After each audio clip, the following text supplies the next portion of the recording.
bangun bangun. Dinah mengucek matanya. Hari masih gelap saat ibunya membangunkan dengan tergesa. Cepat kemasi pakaian, bawa apa saja yang bisa dibawa. Baju, celana, semua masukkan ke tas. Ibu tunggu di depan.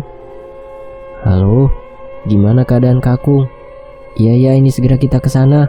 Kamu tunggu di sana secepatnya, kita nyusul, kata ibu dari telepon. Cepetan, kamu malah bengong. Sebagian udah ibu siapkan itu di tas. Tinggal tambah apa yang menurut kamu harus dibawa.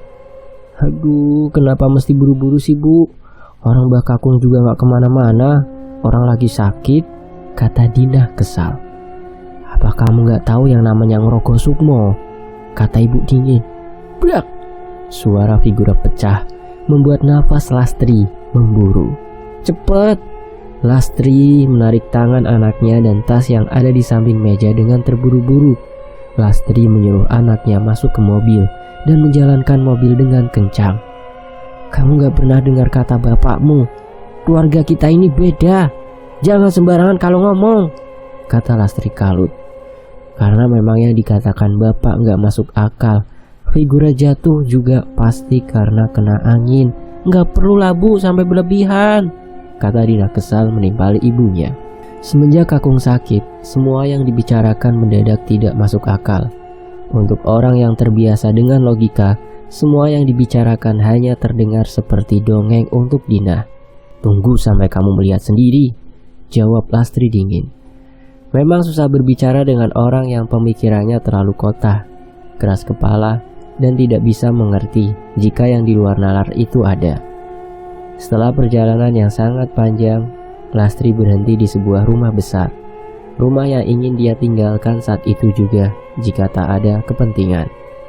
Rumahnya udah gak kerawat bu, gak kayak pas aku kecil dulu, kata Dinah mengingat. Dinah mengamati rumah yang sangat besar itu. Catnya sudah hampir mengelupas dengan pohon beringin yang menjadi atap kedua bagi rumah itu sendiri. Sedang sebagian akarnya menjuntai dan sebagian lagi merambat ke tembok. Berapa lama kita tinggal di sini bu? Tanya Dinah. Kenapa? Sudah mulai takut sekarang? Tanya Lastri. Ah, takut? Akar ini juga gak akan bisa ngelilit aku hingga mati kan? Lastri membungkam mulut anaknya gemas. Sudah berapa kali ibu harus bilang, tutup mulutmu dan gunakan otakmu untuk mengingat kata-kata ibu barusan. Di sini, tembok pun bisa menghimpitmu hingga mati kalau dia mau. Dinah menatap ibunya dengan tatapan terkejut. Dibanding hal tidak masuk akal, ibunya bahkan terlihat lebih mengerikan. Ayo masuk, kita lihat keadaan Kakung, kata Lastri dengan tatapan mengintimidasi. Takut jika anaknya kembali berulah, Dinah masuk ke dalam rumah membuntuti ibunya. Pertama kali masuk, Dinah dimanjakan dengan berbagai lukisan. Lihat, Kakung cuma seniman, dan harta yang Mbah Kakung punya ya karena lukisannya berbeda dengan orang kebanyakan. Dinah berhenti pada sebuah lukisan yang berukuran paling besar, menampilkan sosok tak berkulit, tak berdaging. Badannya tinggi menjulang tinggal tulang, dengan mata merah menyala dan gigi taring yang terlihat tajam. Angklek-angklek balungan besi, baca Dinah. Jadi ini? Tanya Dinah tanpa memalingkan pandangan pada lukisan itu. Lastri tak enggan mengulang semua penjelasan yang sudah susah payah dia jelaskan. Hah? Kakung? Kata Lastri semakin mempercepat langkahnya. Dinah pun mencoba mengimbangi langkah ibunya yang kian cepat, seperti setelah berlari. Hah? Hah? Dinah membelalakan matanya saat dirinya sampai ke depan kamar Kakung yang terbuka. Di dalam ada 4 orang yang sedang memegangi Kakung. Badan Kakung begitu ringkih, kulit dan dagingnya sudah melekat, menonjolkan setiap urat dan barisan tulang di badannya. Namun tenaganya seperti berbanding terbalik. 4 orang banyak ya yang memegangi badan ringkih Kakung, namun masih saja kewalahan. Raung Kakung terus menerus. Kung, aku Lastri menantumu, aku bawa Dinah, kata Lastri memegang tangan mertuanya. Dinah, cucuku, Tanya Kakung dengan suara berat. Dinah mendekat ke arah Kakung dengan ngeri. Bagaimana tidak? Tatapan Kakung bukan seperti sedang sakit, namun seperti orang yang kehilangan separuh warasnya. Tatapannya kosong namun tajam. "Kung, ini di..." "Ah!" teriak Dinah saat Kakung menjambak rambutnya, membuat wajah Dinah begitu dekat. Hidung Dinah menempel dengan hidung Kakung. Matanya sama, melotot ke satu sama lain. Lalu sesuatu yang sangat panas terasa di dahi Dinah. "Bu, panas, sakit!" teriak Dinah. Namun bukannya menolong. Lastri hanya mengusap tubuh putrinya pelan. Lambat laun sesuatu yang panas itu menjadi dingin, diiringi dengan tangan Kakung yang kian melemah di kepala Dinah. Hingga akhirnya Kakung lemas dan rubuh ke kasur. "Bapak sudah tidak ada," kata Agus Parau. Dinah yang lepas dari tangan Kakung mundur ke belakang. "Gak mungkin," kata Dinah memandang Kakung yang sudah terbujur kaku, dengan kepala menghadap ke arahnya. Matanya masih melotot dengan mulutnya yang menganga. Agus memeluk Dinah, mengusap punggungnya pelan. "Maafkan Bapak, kalau saja Bapak perempuan, pasti Bapak yang ambil alih. Kamu tahu kan, ini sudah garis keturunan kita. Sekarang tugas Kakung ada di kamu," kata Agus menahan tangis. Mata Dinah tak bisa lepas dari wajah Kakung yang masih menatapnya. Kepalanya kosong, tak punya daya untuk menyangkal logikanya. "Pak Dadang, tolong panggil warga. Pak Rusdi, tolong siapkan pemandian. Dan Mbok, bantuin saya siapkan perlengkapan," kata Lastri dingin. Semua menjalankan tugasnya masing-masing. Tak ada yang membantah. Semua melakukan apa yang diperintahkan dalam keadaan hening. "Aku, apa benar semua yang dibilang Bapak? Yang aku rasakan tadi, apa itu tandanya?" tanya Dinah. "Apa otakmu baru bisa jalan, Dinah? Sudah dari dulu Bapak menyuruhmu mempersiapkan diri, sedangkan kamu hanya bergumul dengan logika. Saat nalurimu dominan, kamu kebingungan. Sekarang dia sudah menjadi satu daging denganmu. Mau tidak mau kamu harus menerimanya." Begitu kata Lastri tajam. Dinah diam, tak tahu cara menyikapi keadaan. Kenyataan menamparnya bolak-balik, namun baru kali ini terasa sakitnya. "Jadi saat Kakung menyatu dengan tanah, saat itu aku bisa melihatnya?" tanya Dinah. Lastri memegang pundak anaknya kasar. "Dia pesuruhmu. Pada saat itu tiba, jangan kamu tunjukkan wajah tak berdayamu itu dan membiarkan dia melihatmu tak berlaku seperti tuanya." Dinah memandang ibunya dengan degup jantung yang tak ada habisnya. Semua seperti tengah menghimpitnya. Kewajiban yang dianggap sebagai lelucon kini dipegangnya tanpa persiapan yang matang. Ditambah ibunya yang kian dingin dan bapaknya yang hanya bisa pasrah, membuat Dinah semakin gencar merutuki keadaan. "Nyai..." "Hah?"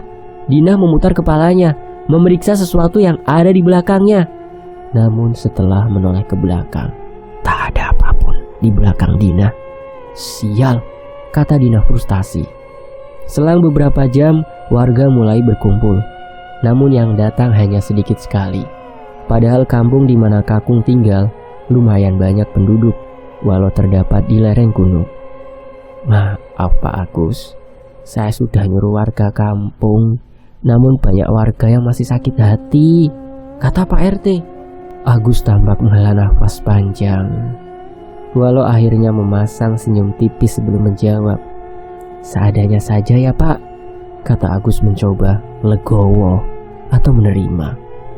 Pak RT mengangguk paham. Dikerahkannya warga yang tidak lebih dari 20 orang itu. 12 laki-laki memasang tenda dan menadah air, sedang sisanya yang perempuan ke dapur memasak untuk acara doa. "Din, kamu bantuin mandiin Mbah ya, kita kekurangan orang," kata Lastri memegang daun delingo, daun kelor, dan bunga 7 rupa. "Apa aku bisa menolak?" tanya Dinah bergegas ke belakang. Dinah membuntuti ibunya. Di sana hanya ada Dinah, Lastri, dan Embok. "Bu, Matanya Mbah Kakung masih kebuka, kata Dinah ngeri. Yang begini saja kamu ngeri, belum saja kamu melihat dia nanti, kata Lastri menutup mata Kakung menggunakan kain. Dengan telaten, Lastri mengusap tubuh Mbah menggunakan sabun. Setelahnya disiram menggunakan air daun gelingo dan bunga 7 rupa. Setelah dirasa bersih, diambilnya daun kelor dan dipukul ke sekujur tubuh Mbah Kakung pelan. Kamu lihat itu, suruh Lastri menunjuk bawah lengan Mbah. Jarum, Bu, pekik Dinah kaget. Itu susuk Cahayu, kata Mbok halus. Diambilnya jarum, itu dari balik tubuh Mbah. Kamu yang simpan semua itu nanti di tubuhmu, kata Lastri. Hah, ibu bilang cuma satu, cuma dia, kata Dinah membelalakan matanya. Dia adalah yang paling dominan. Cetek sekali pikiranmu mengira dia cuma satu. Yang dominan pasti punya buntut, kata Lastri tajam. Dinah menatap ibunya tajam. Baru kali ini Dinah merasa sangat marah karena merasa dipermainkan. Sudah Cahayu, cepat keringkan badan Mbah Kakung, kata Mbok sembari mengelus punggung Dinah. Selesai memandikan, Dinah pergi ke dapur untuk meminum air. Diserahkannya sisanya pada Mbok dan ibu. Kamu lihat tadi anaknya yang dari kota. Kabarnya dia yang mengambil alih semuanya. Iya, kalau kuat akan sangat bagus. Nah tapi kalau sampai gak kuat, bisa gila dia.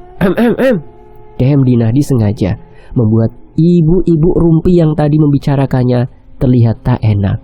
Dinah menuju dapur diminumnya air langsung dari teko. Tak bisa menahan sakit di tenggorokan. Dinah menggaruk lehernya yang gatal tak tertahan. Dirasanya perutnya yang juga sangat mual. Tanpa pikir panjang, Dinah masuk ke kamar mandi, coba mengeluarkan sesuatu yang ada di tenggorokannya. Ditariknya sesuatu dari tenggorokan Dinah. Sesuatu semacam tusuk konde berwarna perak.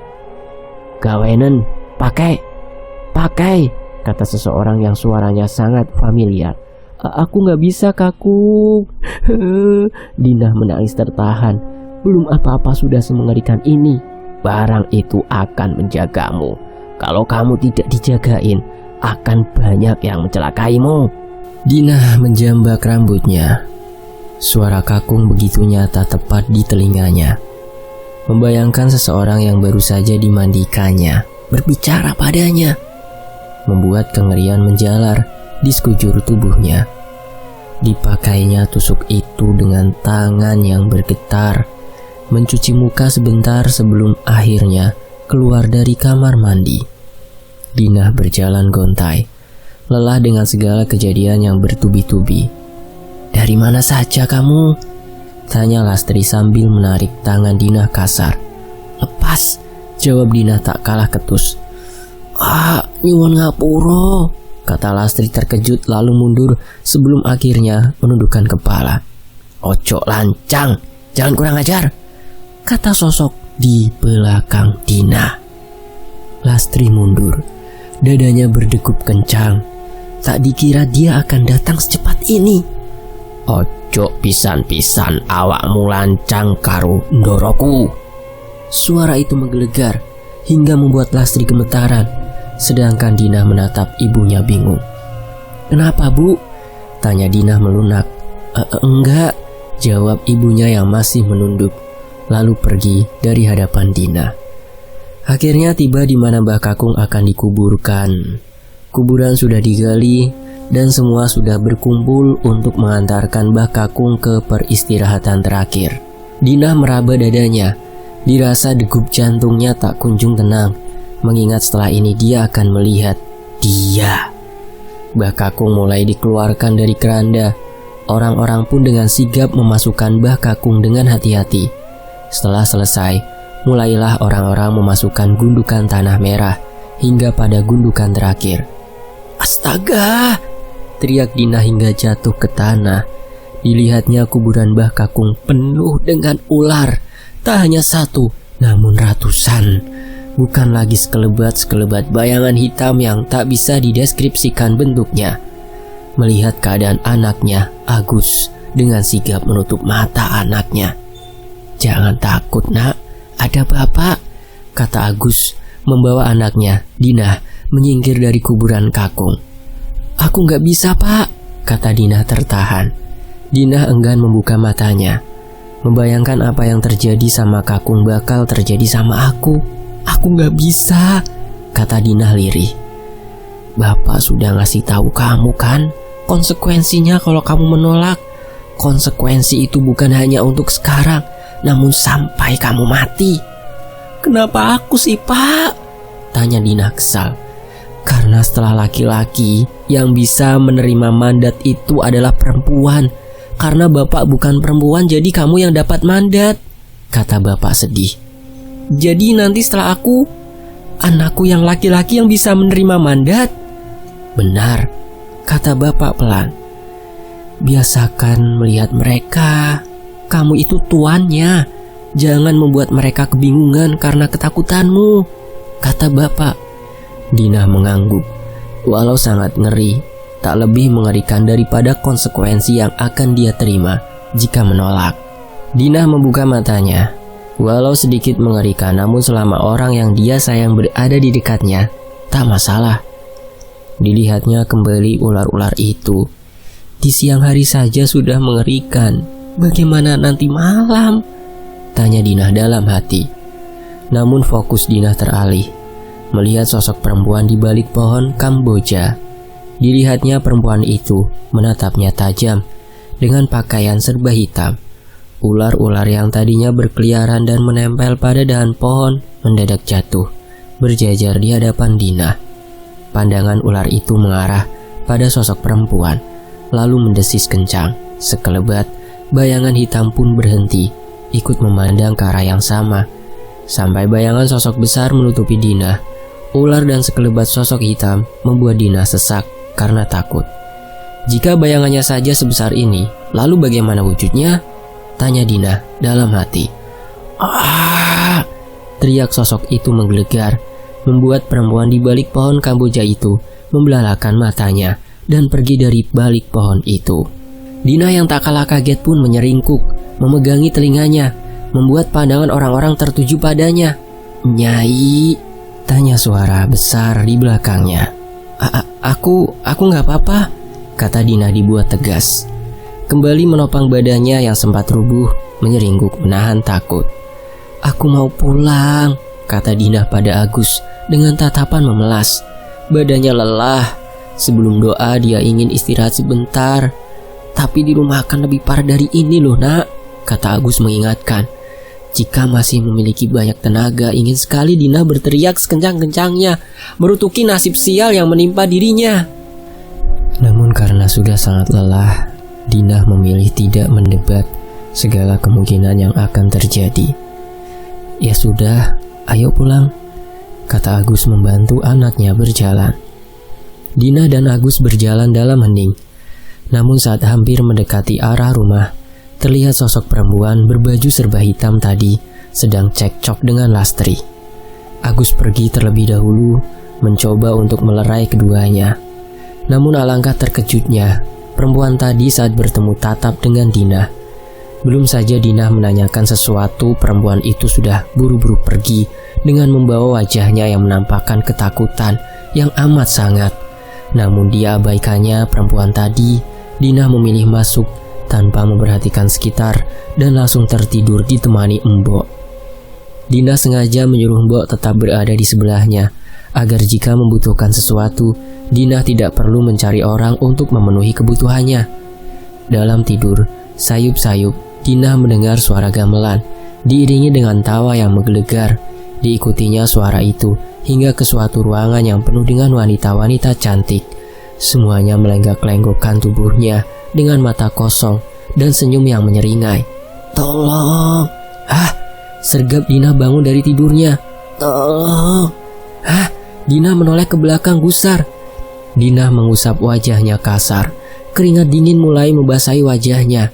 Sial, aku gak bisa ngebedain mana yang mimpi, mana yang nyata. Dina menatap ruangan kamar yang kosong. Dicarinya Mbok yang tadinya duduk di samping kasur, namun sekarang sudah tidak ada. "Mbok!" teriak Dina frustasi. "Dina, di ruang kosong dekat lukisan itu," Suara itu tepat di telinga kanan dia. "Tolong, enggak," teriak Dina. "Cah Ayu," tanya Mbok menepuk pipi Dina. "Mbok," panggil Dina memeluk Mbok. "Cuman mimpi Cah Ayu, cuman bunga tidur," kata Mbok menenangkan. Malam berganti pagi, begitu seterusnya. Sampai pada hari ke-7 Mbah meninggal. Sekarang Dina sudah mulai terbiasa melihat ular berserakan, melihat sekelebat bayangan hitam. Selain itu tak ada yang dia lihat. Sosok angklek-angklek itu pun selalu berada di belakang Dina. Belum pernah dilihatnya sosok langsung dari angklek-angklek itu sendiri. Langkah Dina terhenti pada sebuah ruang kosong dekat lukisan. Setiap malam, sebuah mimpi selalu membawanya ke ruangan ini, memperlihatkan satu perempuan di antara perempuan lain yang sedang menari. Namun tatapannya begitu sedih dan selalu menyendiri, selalu meminta tolong, tapi tak pernah mengatakan alasannya. Beberapa kali juga Mbok masuk ke ruangan ini, namun saat ditanya selalu bilang jika habis ngeruat barang. Namun Dina tahu benar, meruat barang pusaka Mbah Kakung hanya saat malam Jumat. Selain itu, tidak pernah. Ada sebagian hal yang sebaiknya kamu tidak perlu tahu dan tidak mencari tahu soal itu, kata Lastri pelan. "Pasti banyak yang kalian sembunyikan dariku," kata Dina dingin. "Kamu belum cukup untuk memegang semuanya," lanjut Lastri tajam. "Tapi kan aku tuanya," Dina berkata. Bocah keras kepala, kalau mau masuk, masuklah. Jika kamu tuanya, sudah pasti kamu bisa bertanggung jawab dengan segala keputusan yang kamu ambil," kata Lastri ibunya, memberi kunci ke tangan Dina. Dina menggenggam kunci itu dengan dahi yang berkerut. Walau paham betul dengan apa yang dikatakan ibunya, namun Dina tak berpikir akan semudah ini mendapatkan kunci. Dina terpaku beberapa saat di depan pintu, mencoba menimang-nimang kemungkinan terburuk dari keputusan yang dia ambil. Hingga akhirnya Dina memutuskan untuk masuk. "Astaga!" bekik Dina saat masuk ke dalam kamar. Dilihatnya sosok ular besar tengah melingkari ranjang perempuan yang dia lihat di mimpinya. Perempuan itu nampak seperti mayat dan wajahnya terlihat pucat pasi. "Doro, seharusnya tidak sampai sini," kata sosok ular itu. Dina mengumpulkan oksigen saat dirasa terlalu sesak untuk berbicara karena kengeriannya. Itu siapa?" tanya Dina. "Batur," jawab sosok itu. "Batur?" ulang Dina yang masih bingung dengan istilah itu. "Batur, Doro, Dayang," kata ular itu menjelaskan. "Untuk apa dia di sini? Kalaupun dia Batur, kenapa wajahnya pucat pasi?"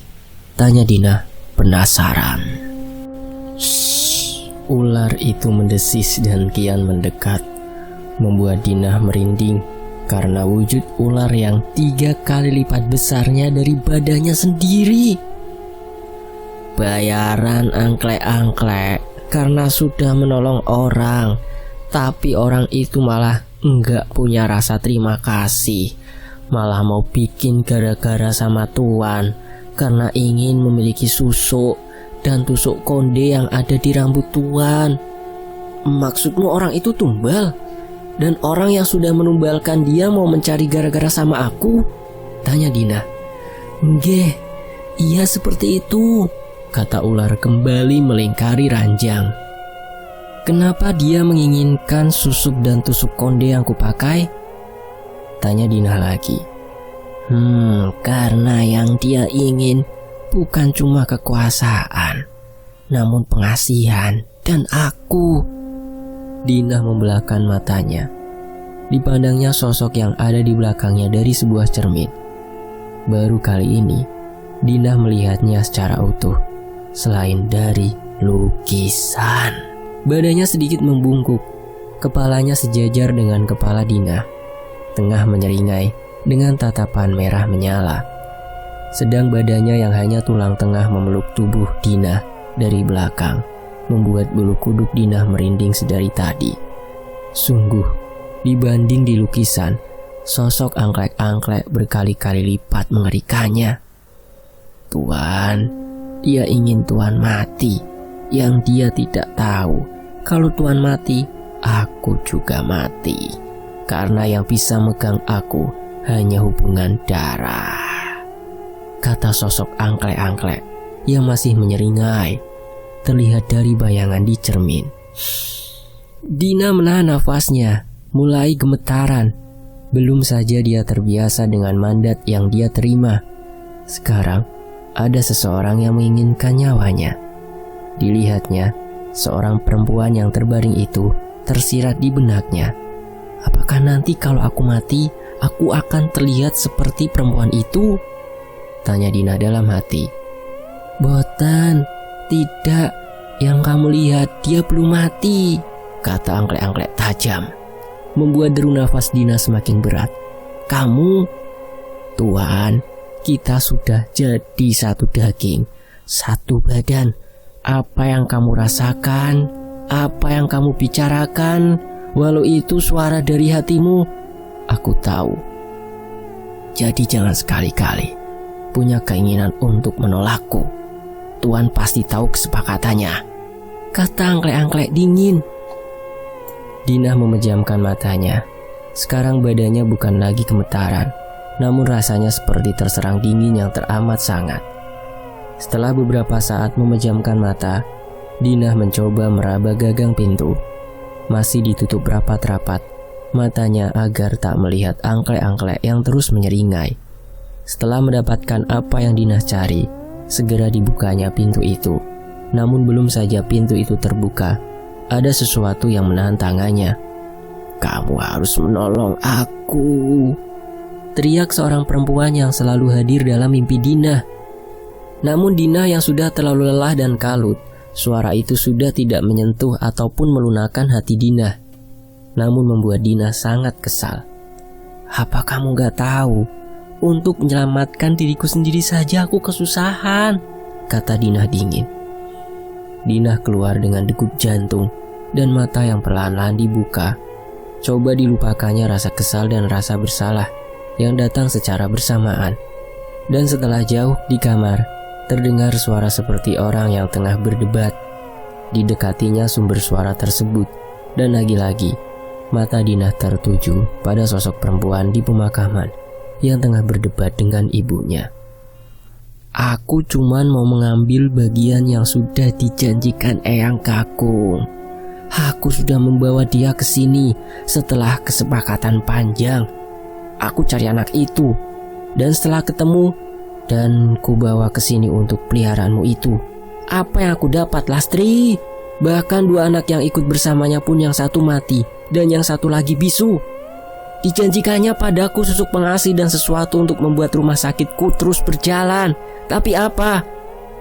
Rumah sakit keluargaku terancam bangkrut. Dan bahkan kesepakatan yang kau buat pun karena keserakahanmu sendiri. Yang mengambil bayi itu pun kau, pembawa malapetaka. Mertuaku berbaik hati membantumu membuat perjanjian, tapi kau membiarkan Lasmini membawa bayinya. Lalu siapa yang kena getahnya? Keluargaku. Sebelum mertuaku membantumu, keluargaku adalah keluarga paling dihormati. Semua perkebunan cengkeh sukses besar, namun kesalahan sedikit di masa lalu berbuah malapetaka.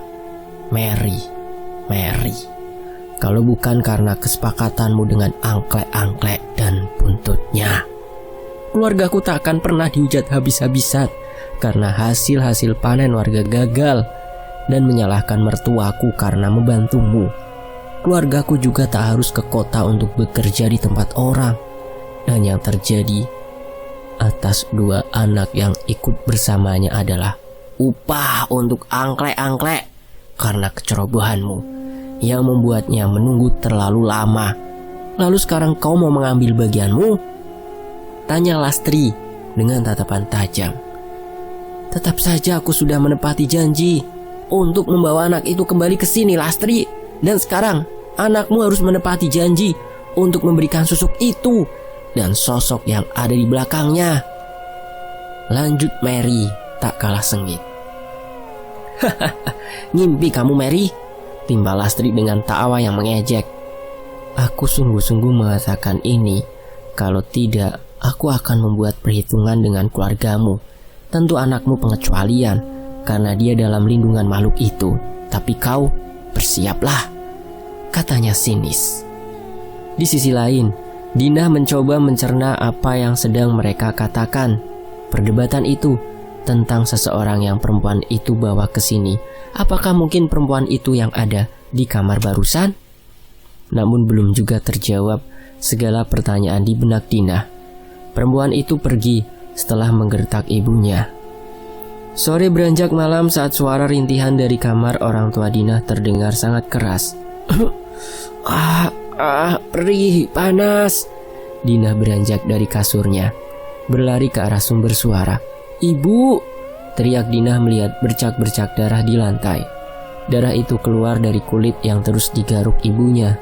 Luka yang tadinya kecil terus melebar, dikoyak terus menerus karena rasa gatal yang begitu hebat. Agus pun tak kalah kalut. Sedari tadi mencoba menghentikan tangan istrinya yang terus menerus menggaruk kulitnya. Bu, sudah bu, sudah. Bukan hanya tangan, namun tenggorokan dan wajah Lastri sudah koyak. Tulang kerongkongan terlihat dari balik darah yang terus mengucur.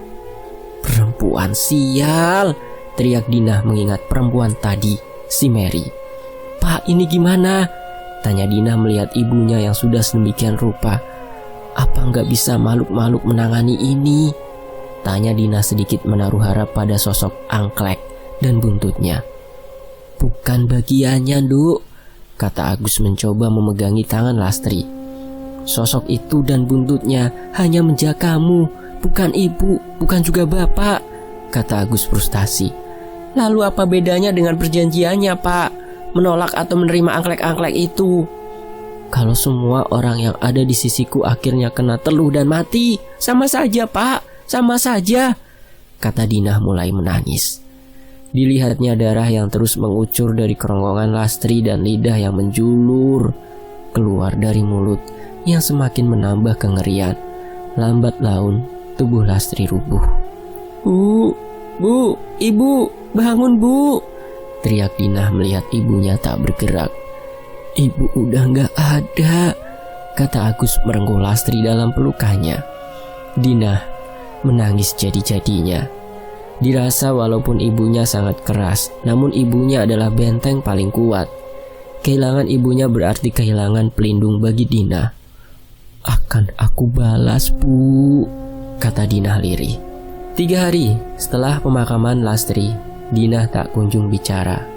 Kejadian demi kejadian masih menjadi pukulan untuk dirinya. Ditambah perempuan yang selalu datang dalam mimpinya, membuat Dinah semakin kesal. Cahayu, makan dulu ya, bujuk Mbok.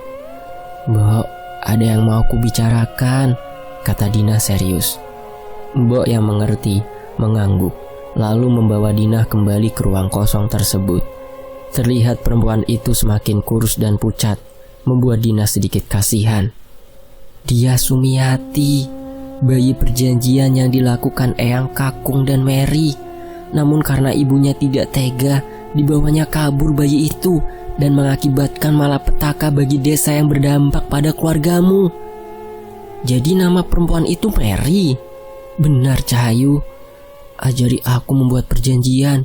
Aku punya penawaran bagus untuk angklek-angklek, kata Dinah tersenyum dingin. Mbok mengangguk. Total ada 4 syarat. Kembang 7 rupa, dupa Arab, ayam hitam, dan benda dari orang itu sendiri. Diambilnya kotak bertuliskan aksara Jawa. Tempat ini Mbok ambil dari rumah aula, tempat di mana barang Sumiati tertinggal, tempat kalung perjanjian. Namun kotak ini milik Mary. Diberinya kotak itu pada Dinah untuk memulai ritualnya. Lalu Dinah berkata, pada dunia gaib, aku memanggilmu angklek-angklek balungan wesi. Aku Dinah tuanmu memanggilmu untuk memenuhi apa yang aku inginkan. Aku punya penawaran yang pasti akan kau sukai. Segera menghadapku untuk membicarakan ini, kata Dinah. Ada apa, Tuan? Dinah membuka matanya. Dilihatnya sosok angklek-angklek tengah bersila berhadapan-hadapan dengan Dinah. Aku mau anak itu, kata Dina tersenyum. Ora iso, dia bagianku, kata sosok itu mendengus kesal. Aku ndoromu, tunjukkan sopan santunmu, kata Dina pelan namun tajam. Doro, tentu tidak gratis, kata Dina memajukan kotak kayu bertuliskan aksara Jawa itu. Sosok itu mencium aroma dari kotak kayu itu. Opo tawarane Doro? Kalau raga anak itu kau kembalikan, setiap keturunan perempuan dari pemilik kotak kayu itu batur, kata Dina tersenyum dingin. Tuan, semua ada ritualnya, tidak langsung jadi. Kamu kira saya bodoh? Sudah aku perhitungkan, kamu tinggal ikut alur, kata Dina. Sosok itu menyeringai, lidahnya menjulur dan matanya semakin merah. Batur, kata sosok itu. Sedang Dina tersenyum. Sekali penawaran, dua hal terselesaikan. Anak itu hidup dan dendam ibu terbalaskan. Dina duduk di ruang tamu, menanti datangnya perempuan yang selalu menguntit di balik pagar. Namun kali ini, perempuan itu datang terang-terangan, walau biasanya jika melihat Dina perempuan itu selalu pergi. Aku ikut berduka atas kepergian ibumu, kata Mary dengan ekspresi bahagia. Aku akan memberikan apapun yang kamu mau, asal jangan ganggu lagi keluargaku, kata Dina dengan mimik wajah sedih. Aku ingin bagianku, susuk dan makhluk itu, kata Mary kesal. Baik, malam ini juga aku berikan apa yang kamu mau. Malam ini juga kita mulai ritualnya, kata Dina menunduk. Baiklah, kata Mary menyeringai. Singkat cerita, sesuai janji, malam ini Mbok menyediakan tempat ritual dan kotak kecil berisi susuk. Dan sebelum tengah malam, Mary datang untuk menagih janji Dina. Dina menyambut Mary dengan pandangan sedih, dan tepat tengah malam mereka memulai ritualnya. Dina mulai membuka percakapan. Dina juga sudah memberi selembar kertas untuk Mary. Baca. Setelah Dina selesai memberi penawaran pada makhluk itu, mengetahui Mary adalah orang kota adalah keuntungan sendiri untuk Dina. Jagat lelembut, aku Dina, tuanmu, Doromu, memanggilmu untuk memberi penawaran. Aku minta ganti raga.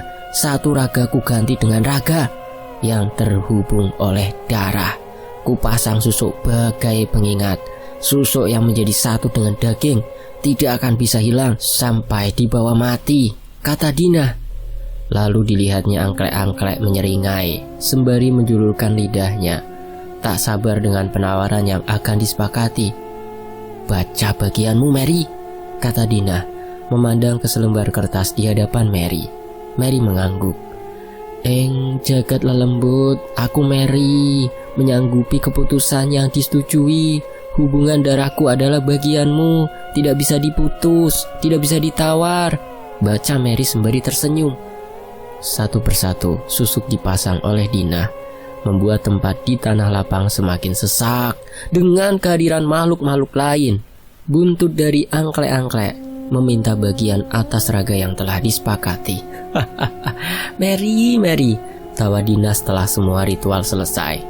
Apa yang membuatmu tertawa, Dina? Tanya Mary yang kebingungan.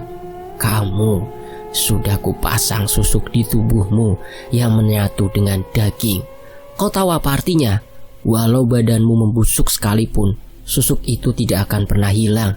Dan lagi, sosok yang kau maupun akan ikut pulang denganmu tidak hanya satu, namun sebuntutnya pun ikut menjemput raga yang telah kau sepakati. Tawa Dina kegirangan. Maksudnya? Tanya Mary semakin panik. Aku tukar raga anak yang kau bawa dengan raga-raga dari keturunanmu. Kamu akan merasakan kehilangan satu persatu orang yang kamu cintai sebagai balasan untuk tempat tinggal yang terampas, kepercayaan warga desa yang hilang, untuk anak yang kau tumbalkan, juga untuk kematian ibuku, kata Dina.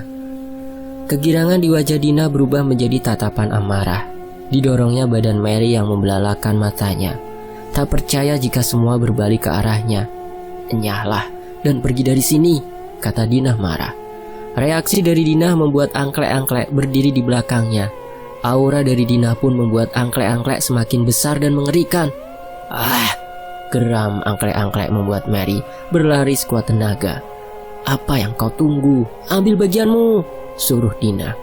Perintah dari Dina membuat angklek-angklek mengejar Mary, diikuti oleh makhluk-makhluk lain yang tak ingin kehilangan bagiannya. Dina terduduk, badannya gemetaran, tangisnya pecah. Semua memori berkelebatan di kepalanya.